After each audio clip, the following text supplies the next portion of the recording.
Good morning, Jen. Good morning. Good to see you.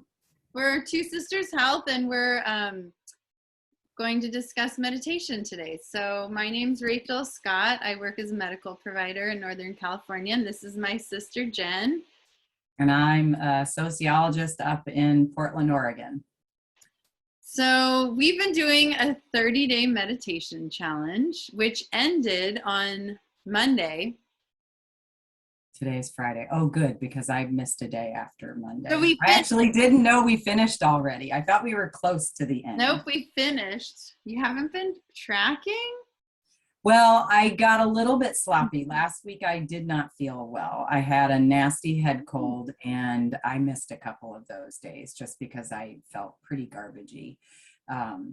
But otherwise I've been pretty good. I will say this last week hasn't been the best, but it's been good. I mean, I'm very pleased with how the 30 days was for me. And I mentioned during the last interview we did on the topic, a lot of it for me is still just the discipline of it and the being open to it. And it felt better this time, I think, than other times that I've tried.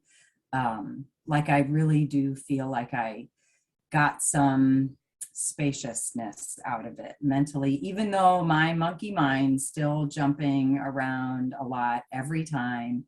I was kind of lighthearted about it this time. I wasn't frustrated with myself. Like, it's sort of amusing to me that I'm such a wreck at that. And so just kind of being okay with it was progress for me, to just being willing to sit down and be like, yeah, it might be another day of just to-do list, whoop, come back to breath.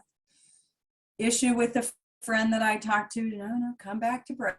And trust me, I don't come back to breath that quickly. I'm just giving you examples. Like, I'd sort of go down that road for a solid couple of minutes and be like, wow, I am off on another limb of this tree. Come on, back to the trunk, back to the trunk.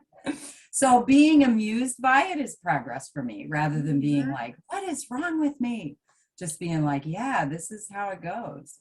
Do you think that all of the talking we've done about it weekly has helped you with that forgiveness with yourself? Definitely. And yes. Hearing that that's everybody's story and you're not alone, and it gets better. And the challenge part of it, right? The fact that I was kind of a part of something that was bigger than just my own practice probably made more of a difference than anything else. Like, we're doing this together kind of thing.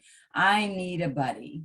I need a buddy for exercise. I need a buddy for this. So yeah. Weirdly, I quit being without a buddy. Like, I had a couple of people that I talked to, but neither of them were quitting smoking at that time. That's kind of weird to me that I struggled through that. Without a buddy. Yeah. Well, in some ways it was better because it was so painful. I'm not sure how useful having a buddy would have been for that. That's a different topic. Addiction, a totally different. Let's save that for another. Okay. So meditation, I was a little disappointed in myself because I didn't do all 30 days. I was surprised how often I forgot that I would wake, because I tried to do it first thing when I would wake up. But half the time, Chloe comes in the middle of the night, and I wake up, and she's in the bed with me, and she wants to talk first thing. And then it's getting late, and we have to get to school. And I would get to work, and I'd be like, oh, my gosh, I didn't meditate. And then I'd say, okay, I'll do it at lunch. And then I wouldn't get a lunch. And then I'd go running after work, maybe or not. And I could think of that as an active meditation, but that's not what I was trying to do. And then I'd get home, and it'd be dinner and stories and swim team and bedtime, and then I'm falling in. Oh, and maybe I'm working a couple of hours before bed, and it's like I just forgot. Yeah, but I'm with you. Yeah. So I'm actually doing it again, another 30 days, but I'm trying to do all 30 days this time. Which day did you already start? I already started, but I could start again actually if you want to do it with me. Yeah, I want to do it with you. What day would you like to start? Tomorrow. Okay, you want to do it while you're gone? Yeah. Okay, so tomorrow will be our day one. Okay. And I'm running a 10K tomorrow. That's exciting. We Hmm. both have exciting things like that this weekend. And Have you run a 10K before? I mean, I've run that distance, but not Okay, at the rate, not but like not in a race. not in a Have you race. run five? You've run 5Ks. Yeah, one. You know, Oh, okay. So I you run. don't do the race thing very much. No, I don't do the race thing very much. And in fact, I have a friend who invited me to both races that I run with sometimes. So she's the only reason, probably. I mean, I like it. I just wouldn't have found it. And it's a local race, which is kind of cool. It supports a friend of ours. I mean, kind of. He's giving the money to the cross country at the high school, and but he Nice. puts it on, which is cool. So it's good to support the community. But anyway, tangenting. Okay, meditation. So I wanted to talk about how it's helped me.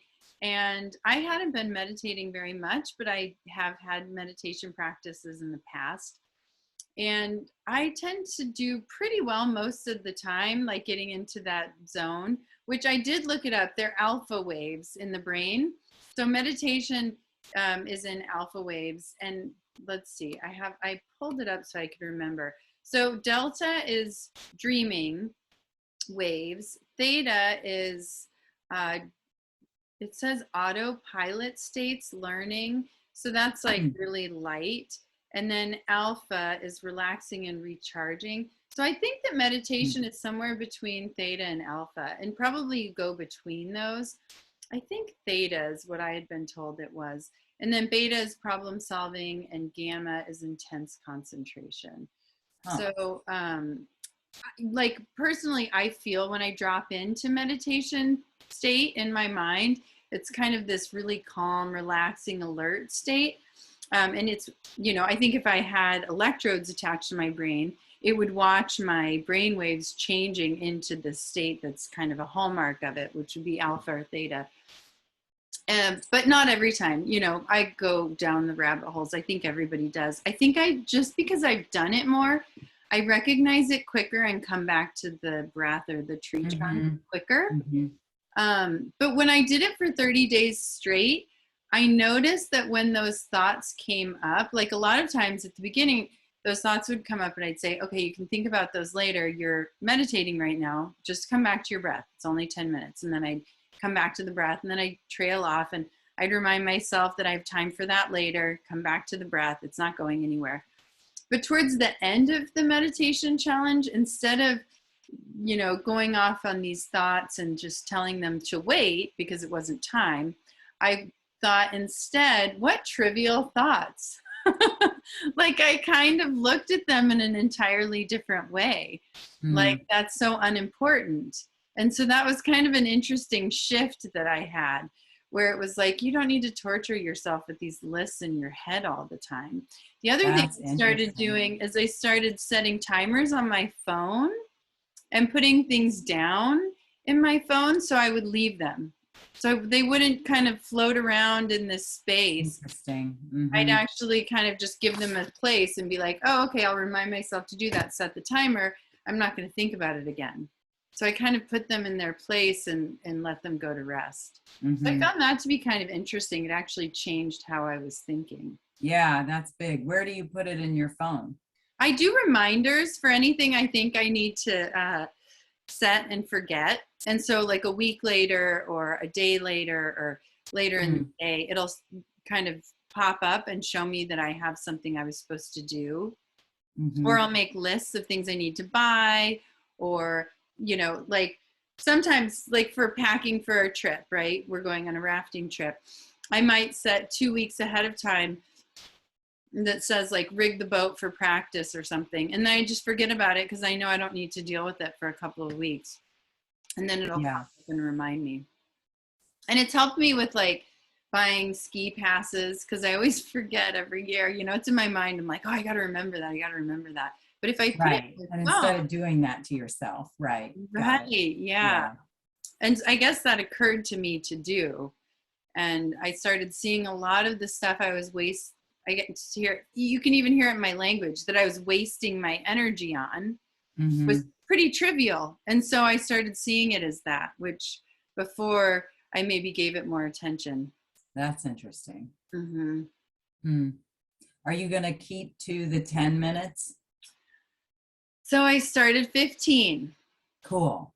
And you know Nice. what's interesting? 10 is easy for me, 15 is hard.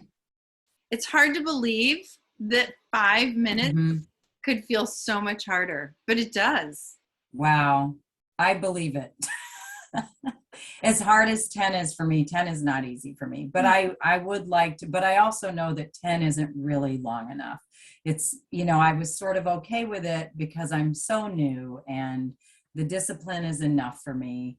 But I might extend, like, I might try starting our 30-day with like 12 minutes, just extend it a couple so that I feel like I'm making some progress, but I don't, but I'm with you. I'm like, 5 minutes might be too big of a leap for me at this point. Like that might feel impossible. And I you could give it a try. There's no harm in me giving it a shot, but I don't want it to be discouraging if I you do. also don't want to loathe it, right? You Right. don't want to be like, oh gosh, I have to meditate. Ooh. And actually, I've been doing the 15. I think I'm probably on like day 3 or 4. And it's almost too long. Like I'm not ready for that yet. Maybe I should go Interesting. back to 10 because I want it to be enjoyable and light. Yeah, sure. Mhm. Right. But Well, and I remember that when we talked to Barb, she talked about how long it takes her to really get into it. And it was like, I think she said 20 minutes or something. And I'm Yeah. like, I don't know if I can take 20 minutes, like Still, that seems ridiculous to say that, but it's like, if I look at the clock, it's like, sure, I've got 10 minutes and I can do it. I never worry about time. It's like, I can do that conversation like you were talking about. It's like, it's only 10 minutes. Stop it. We're meditating. You don't need to worry about that right now.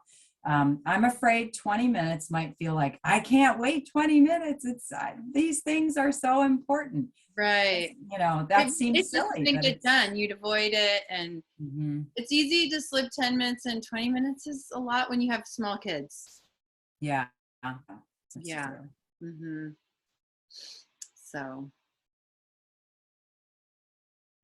You anyway, don't have to start your 30 days over, but I am going to start tomorrow. tomorrow. Okay. No, that's fine. I'll start over. That's actually, I haven't meditated yet today, and I was going to, but I have like Micah's friends here and I have to run all around. So maybe I'll just take the day off and I'll do Yeah. it tomorrow.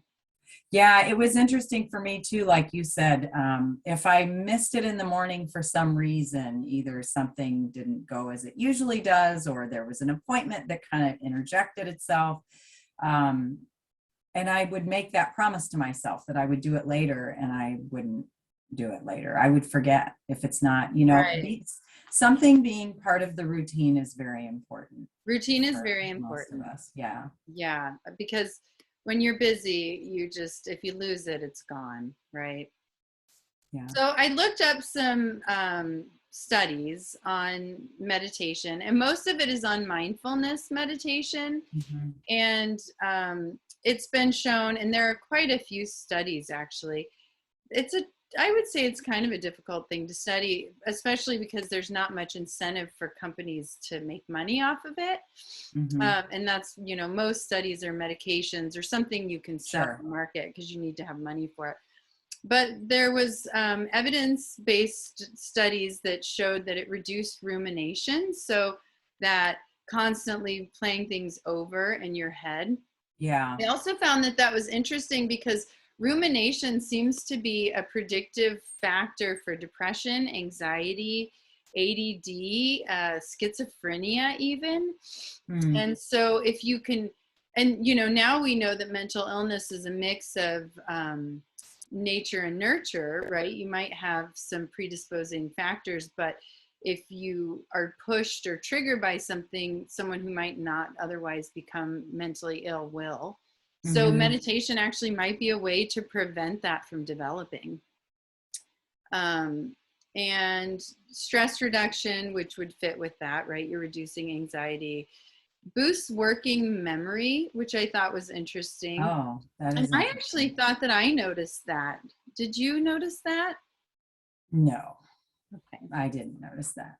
When did you notice it? Just with work and being Mm. organized, I felt like I did better.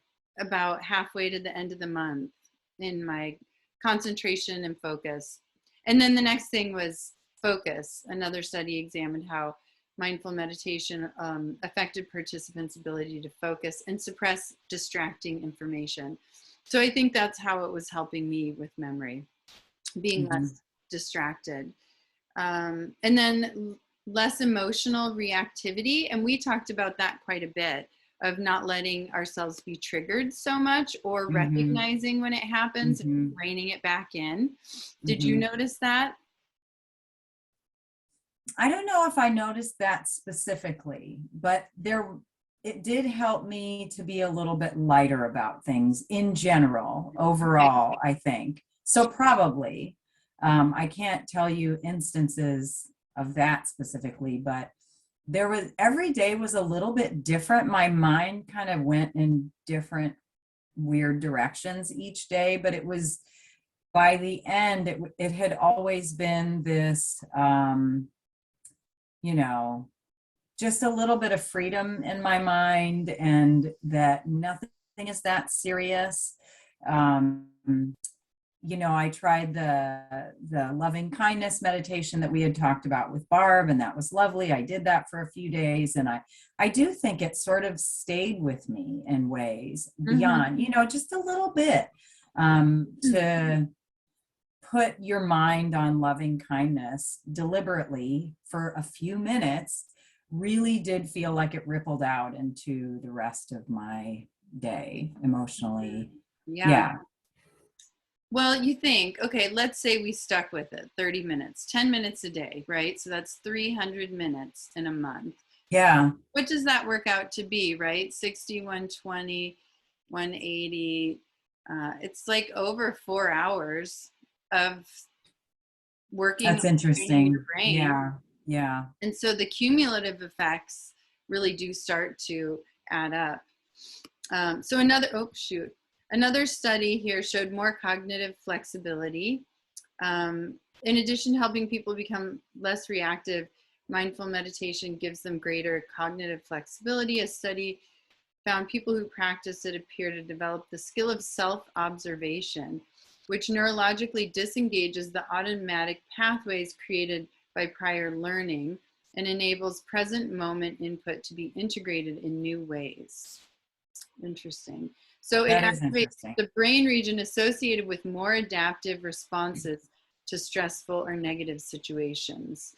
The activation of this region also corresponds with faster recovery to baseline after being negatively provoked. So again, it goes back to that triggering.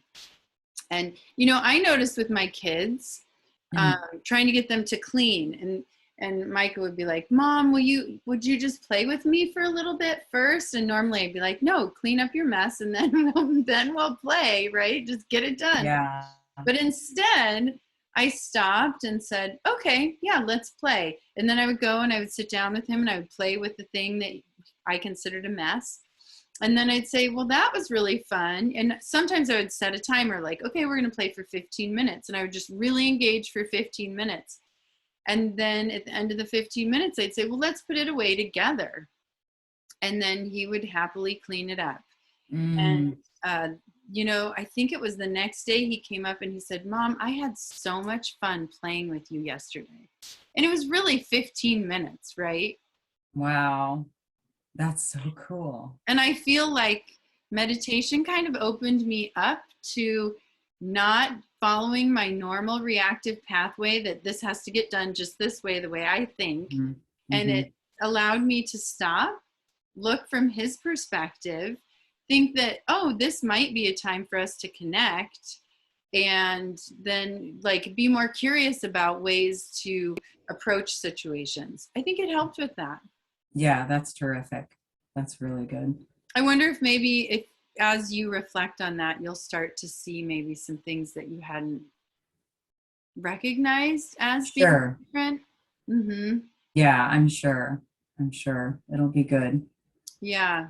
So, a lot of this stuff, you do these big studies to determine, but you could just, I don't know, some stuff is pretty evident, right? Yeah, it's true.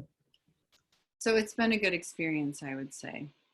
Yeah, I always appreciate seeing things confirmed in research, but it is true. A lot of research findings, you're like, yeah, every parent in America could have told you that. You didn't need to go spend this money on this, or, but it's always nice to see it confirmed, you Mhm. know. Yeah. So, what did you practice the most of, or do you even know? You You practice. know, I will say that after we talked to Barb, whenever that was, a few weeks ago now, I mostly did either the loving kindness, or I really liked her suggestion of just note, if to keep your mind sort of focused, because a lot of times I just try to focus on my breath, but it's hard. My mind does not want to stay focused on my breath, and so that's when it starts to wander. But I liked her suggestion that a lot of times what she does is just sort of notice the things right immediately here and immediately surrounding you. And that can just kind of help keep your mind from wandering off on one of those branches. Is sort of like, I'm sitting here, oh, my stomach just growled. Like, I don't want to just be constantly chattering to myself. Mhm. But it was nice to just sort of like, my neck is relaxed, or it's not, right? And I might drop it to the side and let it stretch for a minute. So I did a fair amount of Mindfulness. That would be mindfulness meditation. yeah, I think yeah, it's the easiest because all yeah. you're doing is bringing your focus to, I don't know, easiest. That might be a miss. That might not be Maybe the, that's not the word, but maybe that's yeah. not the right word, but it's around you, right? It's providing you all of this input just to sit and notice things in your environment. So I wanted to actually, that brings up a good point.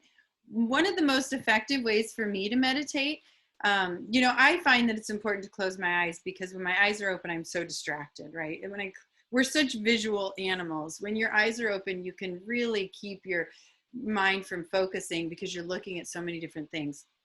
So closing my eyes is key in meditation. And what I was doing, and when I tend to be most effective, is I do breathing exercises. So, like, I'll Mm. take a big inhale and I'll count 1, 2, 3, 4. I'll hold it, count 1, 2, 3, 4. I'll exhale 1, 2, 3, 4, 5, 6, and then I'll hold it 1, 2, 3, 4. And that structure and that repetition, so I'll do that over and over. And if it feels good to hold it longer or to let the exhale out longer, I'll count a little bit more or I'll add some numbers. So that's something that you can actively do, but all you're doing is Mm-hmm. breathing. And Mm-hmm. when you focus on, there's all these different types of breathing. Like there's the box breath, which is where you count a certain number, you hold the same number, you exhale the same number, and you hold exhaled the same number. And then you repeat and you repeat and you repeat. And that's a really good way to do beginning breath work. Mm-hmm. And the counting keeps you on the numbers so you're not wandering. Yeah. Right. Another one that we know from yoga is the Nadi Shodhana. Did I say that right? Where I you don't know. press a nostril and you breathe Oh, I've done that. Yes. Uh-huh. and then you hold and then you switch and you breathe out. And then you breathe in and you breathe out and breathe in and then breathe out. And that one's really interesting because it integrates the two halves of your brain. Huh. So when you do that, you're breathing from the right brain, the left brain, the Oh, right I didn't know that's why you did left that. That's brain. interesting. Mhm. Yeah. Mm. And so you're kind of helping them cross and connect. It's kind of similar in working with the brain as doing eye movements. So they've Mm. now shown that a really good way to process trauma is to look from side to side. And I've read that and I had no idea why that was supposed to work. that's another show because we don't have enough time. But I would like to go into it because it's really interesting. And actually, it's been shown that even just doing that will help you relax if you're under stress. Huh. And looking Really? far away is another way to relax yourself when you're stressed. So, Mm. just a snippet, when your sympathetic fight or flight nervous system is reacted, things get really big. Your pupils dilate and your focus narrows. If you've ever come close to passing out, people will talk about being in a cave, like the walls kind of come in and it goes black and then they pass out.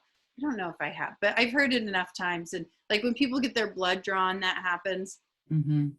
That's your sympathetic nervous system kind of like focusing into one thing. You're in this really stressed response.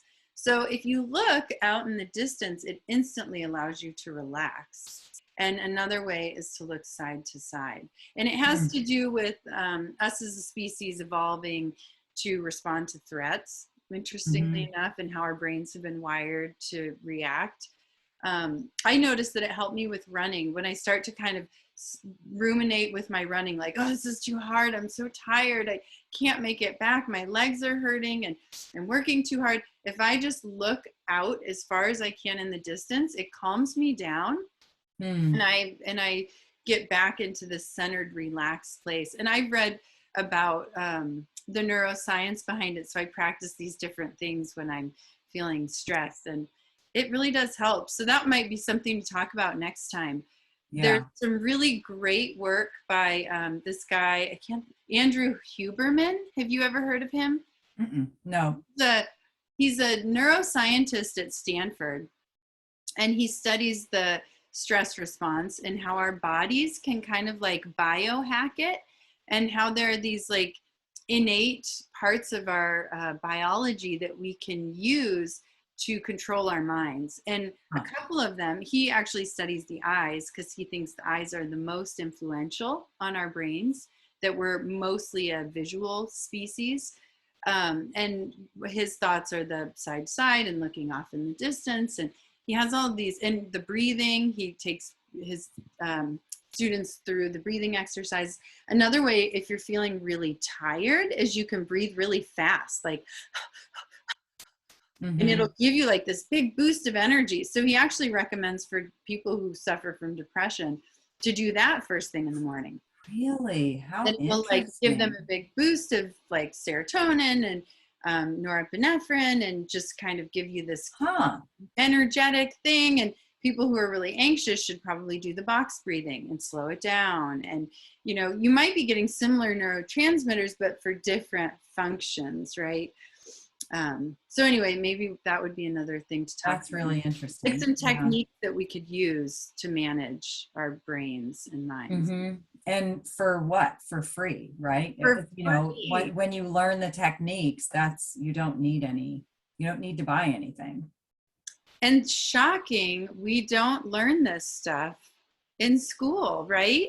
I mean, really, as important as our education is reading and math, we should be learning cognitive behavioral therapy, meditation, ways to control our bodies and nervous system. I mean, gosh, if there's one thing that gets in the way with learning, it's behavioral problems. Right. So that yes, would for be sure. really important to integrate into curriculum. Yeah, I know there are innovative schools who do incorporate a lot of that sort of those practices and training in those things, but they're not the norm. It's true. And I've seen teachers who incorporate little bits of that kind of thing into class. I know Adrienne, when she was in maybe kindergarten or first grade, they had like an after school yoga class for the kids that they offered, and I had her take that. So there are folks doing it, but it is not part of the curriculum. It is not the norm. Yeah. Well, you're going to a dance conference this weekend. I am. I'm so excited. I'm so excited for you. And your best friend's going to be there from Chicago. Yeah, that's insane. That was just, I just texted her, I'll be in Santa Cruz. And she went to school there. That's where she and her husband met. And so I was just like, hey, I'm going to be there this weekend. She was like, me too. And I'm like, what? You've got to be kidding me. What are you talking about? She's like, yeah, we're going to be there this weekend. So I'm going to see her. I'm super excited. Oh, that's so exciting. Just total chance. Yeah, that's awesome. We'll find some interesting people for us to interview. Yeah, definitely. Great idea. I will. You know, dance is health, all different aspects. Yeah. And I was thinking it'd be fun to do a thread on just athletes in general and their tips and tools and tricks, and how their sports have helped their Mhm. health. And so if you find anybody that you think would be up for it, Great, I will. because I we will. already I'll have reach one out. interview that we did that we're keeping to put We're into sitting that on it. thread, right? Yeah. For sure, for sure. Good. Well, I think this is a good place to end And it. same with you, right? You're gonna maybe find some people at the run this weekend and Yeah. I was actually thinking about the guy who set it up, mhm. maybe asking him if he would be interested. Because, sometimes people are like, I don't want to talk, it's embarrassing.